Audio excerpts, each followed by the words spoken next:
avec la balle passée à Amoruso qu'il suivait à moins d'1 mètre, et ça a été pratiquement la même chose pour le 4e but.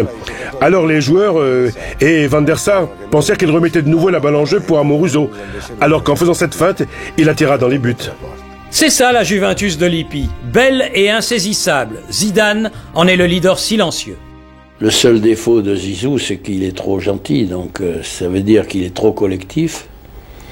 Et qu'à certains moments, au lieu de donner une passe à son partenaire, il aurait pu tirer, marquer des buts qui lui auraient valu une reconnaissance un peu plus importante que celle qu'il a, qui est déjà pas mal.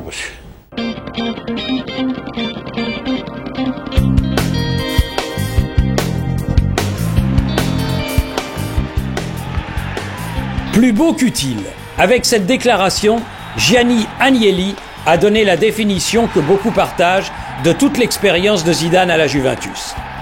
Et c'est de ce jugement populaire qu'a en grande partie dépendu le déclin de l'aventure turinoise du Français, qui n'a plus gagné de trophée après la victoire en championnat d'Italie de 1998. Je dirais que sur le plan technique, sur la façon de toucher le ballon de façon personnelle, le répertoire de Zinedine Zidane est beaucoup plus grand.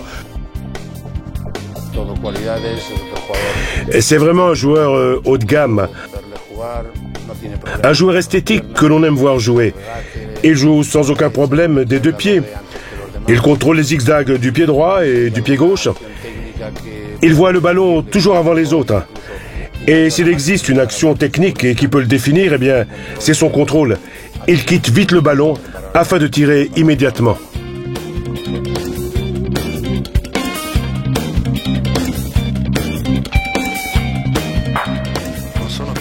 Je ne suis plus un jeune de 18 ans, et par conséquent, les critiques sont justes quand on ne joue pas bien. Mais je vais vous dire, je les accepte tant que j'en ai envie.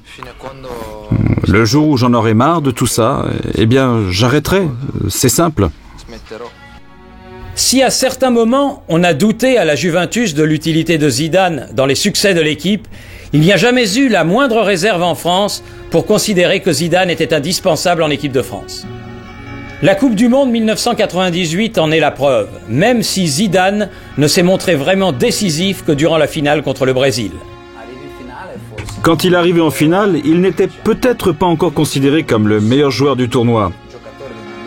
Mais quand se présente ce genre de rencontre, les grands joueurs répondent toujours présents.